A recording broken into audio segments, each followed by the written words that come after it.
नमस्कार, मैं स्वतंत्र कुमार और आप सभी का स्वागत करता हूं आपके अपने चैनल शॉर्ट हैंड टीम पर। तो दोस्तों, आज के इस वीडियो में दैनिक जागरण के संपादकीय से 436 शब्दों के डिक्टेशन को हम लोग लेने वाले हैं। इसे हम 3 अलग अलग स्पीड में लेंगे। पहली बार में 70 की स्पीड में, दूसरी बार में 80 की स्पीड में, तो तीसरी और आखिरी बार में इसी डिक्टेशन को हम लोग 90 की स्पीड में लेने वाले हैं। अगर आपको इस डिक्टेशन के पीडीएफ की ज़रूरत है तो आप हमारे टेलीग्राम ग्रुप को ज्वाइन कर सकते हैं। ग्रुप का लिंक इसी वीडियो के ठीक नीचे डिस्क्रिप्शन बॉक्स में आपको मिल जाएगा। तो 70 की स्पीड में आपका डिक्टेशन स्टार्ट होगा 5 सेकंड के बाद। तब तक के लिए आप रेडी रहें।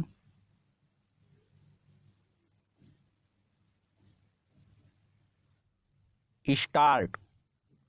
भारत में आत्मघाती हमले की तैयारी कर रहे इस्लामिक स्टेट के एक आतंकी का रूस में पकड़ा जाना खतरे की एक नई घंटी है। यह शायद पहली बार है जब कोई आतंकी रूस के रास्ते भारत आकर आतंकवादी हमले को अंजाम देने की फिराक में था।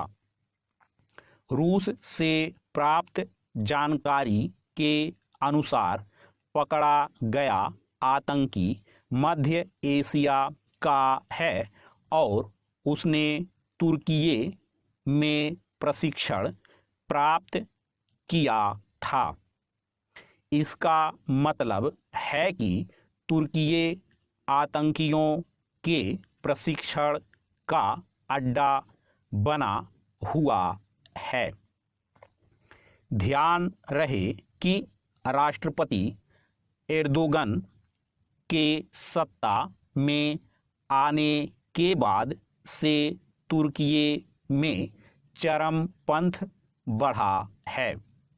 एक समय था जब दुनिया भर से मुस्लिम युवा इस्लामिक स्टेट के आतंक में हाथ बटाने के लिए तुर्की के रास्ते ही सीरिया और फिर वहां से इराक पहुंचते थे। तुर्की की इस्लामिक स्टेट के प्रति नरमी किसी से छिपी नहीं।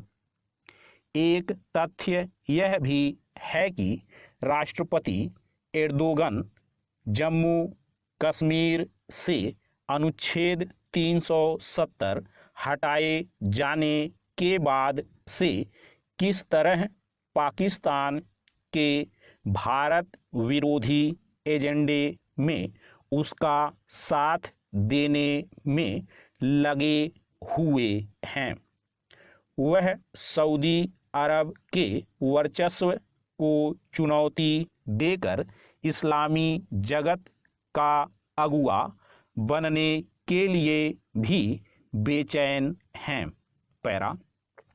भारत को रूस से और अधिक जानकारी हासिल करने के साथ इसकी भी पड़ताल करनी होगी कि कहीं तुर्की भारत विरोधी तत्वों का नया अड्डा तो नहीं बन रहा है और इसमें पाकिस्तान की भूमिका तो नहीं।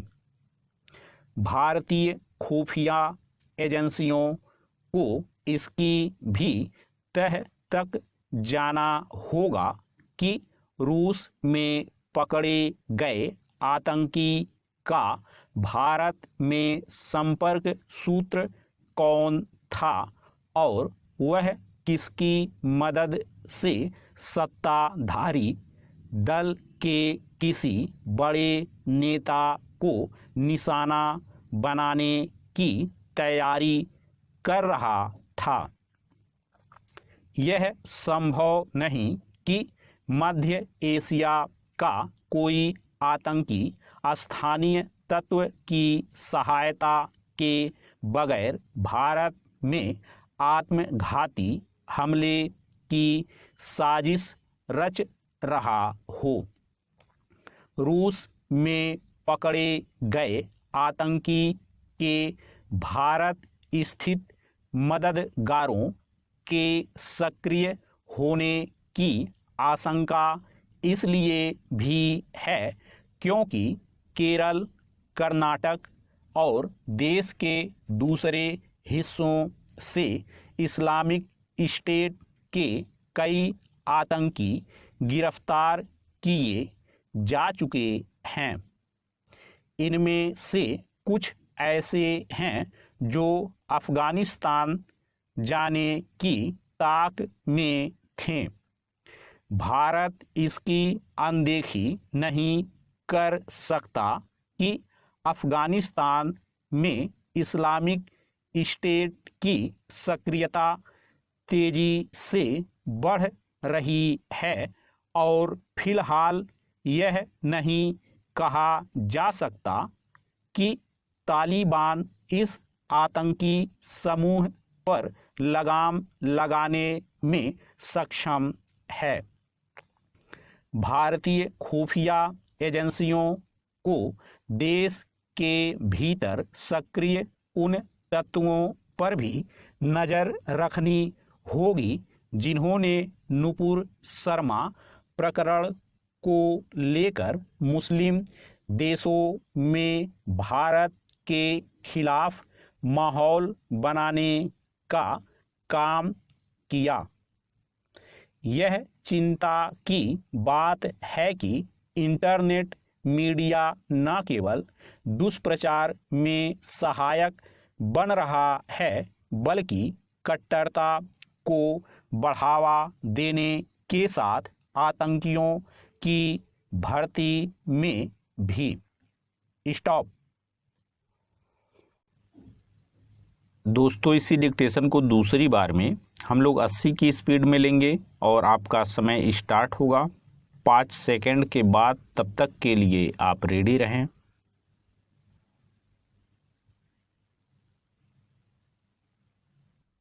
स्टार्ट। भारत में आत्मघाती हमले की तैयारी कर रहे इस्लामिक स्टेट के एक आतंकी का रूस में पकड़ा जाना खतरे की एक नई घंटी है। यह शायद पहली बार है जब कोई आतंकी रूस के रास्ते भारत आकर आतंकवादी हमले को अंजाम देने की फिराक में था। रूस से प्राप्त जानकारी के अनुसार पकड़ा गया आतंकी मध्य एशिया का है और उसने तुर्की में प्रशिक्षण प्राप्त किया था।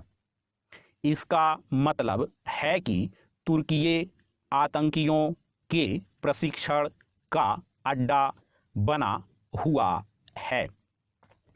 ध्यान रहे कि राष्ट्रपति एर्दोगन के सत्ता में आने के बाद से तुर्की में चरमपंथ बढ़ा है।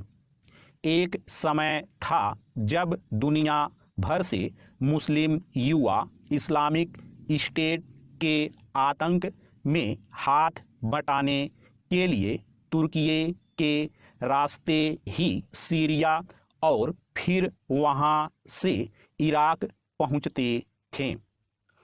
तुर्की की इस्लामिक स्टेट के प्रति नरमी किसी से छिपी नहीं। एक तथ्य यह भी है कि राष्ट्रपति एर्दोगन जम्मू कश्मीर से अनुच्छेद 370 हटाए जाने के बाद से किस तरह पाकिस्तान के भारत विरोधी एजेंडे में उसका साथ देने में लगे हुए हैं। वह सऊदी अरब के वर्चस्व को चुनौती देकर इस्लामी जगत का अगुवा बनने के लिए भी बेचैन हैं। पैरा, भारत को रूस से और अधिक जानकारी हासिल करने के साथ इसकी भी पड़ताल करनी होगी कि कहीं तुर्की भारत विरोधी तत्वों का नया अड्डा तो नहीं बन रहा है और इसमें पाकिस्तान की भूमिका तो नहीं। भारतीय खुफिया एजेंसियों को इसकी भी तह तक जाना होगा कि रूस में पकड़े गए आतंकी का भारत में संपर्क सूत्र कौन था और वह किसकी मदद से सत्ताधारी दल के किसी बड़े नेता को निशाना बनाने की तैयारी कर रहा था। यह संभव नहीं कि मध्य एशिया का कोई आतंकी स्थानीय तत्व की सहायता के बगैर भारत में आत्मघाती हमले की साजिश रच रहा हो। रूस में पकड़े गए आतंकी के भारत स्थित मददगारों के सक्रिय होने की आशंका इसलिए भी है क्योंकि केरल, कर्नाटक और देश के दूसरे हिस्सों से इस्लामिक स्टेट के कई आतंकी गिरफ्तार किए जा चुके हैं। इनमें से कुछ ऐसे हैं जो अफगानिस्तान जाने की ताक में थे। भारत इसकी अनदेखी नहीं कर सकता कि अफगानिस्तान में इस्लामिक स्टेट की सक्रियता तेजी से बढ़ रही है और फिलहाल यह नहीं कहा जा सकता कि तालिबान इस आतंकी समूह पर लगाम लगाने में सक्षम है। भारतीय खुफिया एजेंसियों को देश के भीतर सक्रिय उन तत्वों पर भी नज़र रखनी होगी जिन्होंने नुपुर शर्मा प्रकरण को लेकर मुस्लिम देशों में भारत के खिलाफ माहौल बनाने का काम किया। यह चिंता की बात है कि इंटरनेट मीडिया न केवल दुष्प्रचार में सहायक बन रहा है बल्कि कट्टरता को बढ़ावा देने के साथ आतंकियों की भर्ती में भी। स्टॉप। दोस्तों, तीसरी और आखिरी बार में इसी डिक्टेशन को हम लोग 90 की स्पीड में लेंगे और आपका समय स्टार्ट होगा 5 सेकंड के बाद। तब तक के लिए आप रेडी रहें।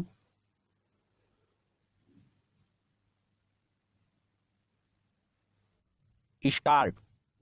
भारत में आत्मघाती हमले की तैयारी कर रहे इस्लामिक स्टेट के एक आतंकी का रूस में पकड़ा जाना खतरे की एक नई घंटी है।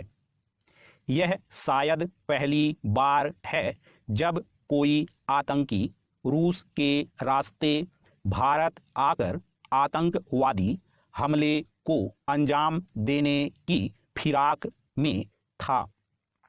रूस से प्राप्त जानकारी के अनुसार पकड़ा गया आतंकी मध्य एशिया का है और उसने तुर्की में प्रशिक्षण प्राप्त किया था। इसका मतलब है कि तुर्की आतंकियों के प्रशिक्षण का अड्डा बना हुआ है।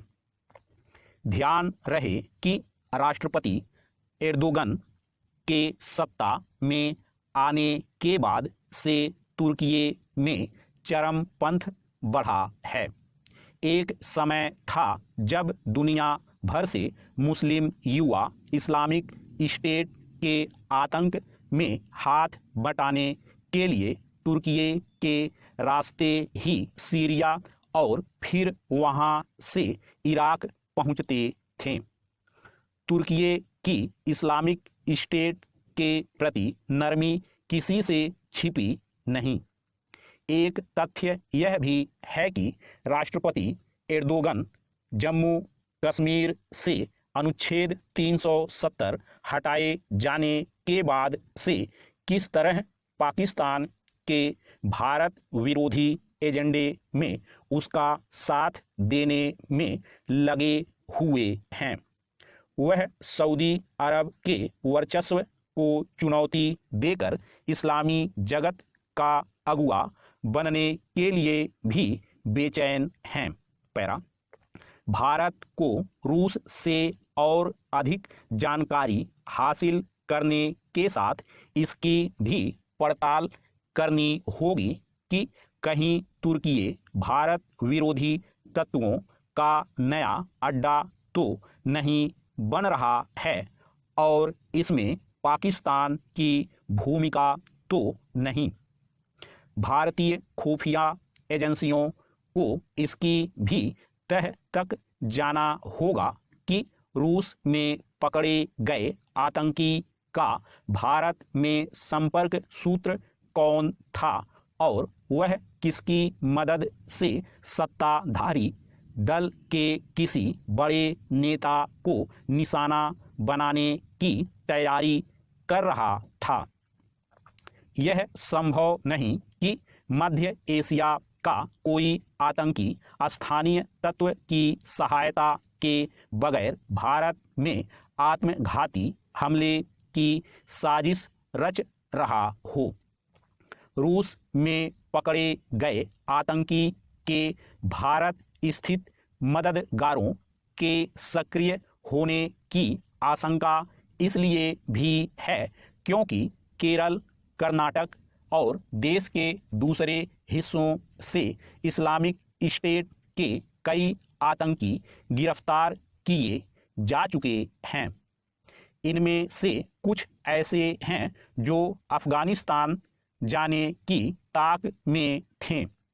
भारत इसकी अनदेखी नहीं कर सकता कि अफगानिस्तान में इस्लामिक स्टेट की सक्रियता तेजी से बढ़ रही है और फिलहाल यह नहीं कहा जा सकता कि तालिबान इस आतंकी समूह पर लगाम लगाने में सक्षम है। भारतीय खुफिया एजेंसियों को देश के भीतर सक्रिय उन तत्वों पर भी नज़र रखनी होगी जिन्होंने नुपुर शर्मा प्रकरण को लेकर मुस्लिम देशों में भारत के खिलाफ माहौल बनाने का काम किया। यह चिंता की बात है कि इंटरनेट मीडिया न केवल दुष्प्रचार में सहायक बन रहा है बल्कि कट्टरता को बढ़ावा देने के साथ आतंकियों की भर्ती में भी। स्टॉप।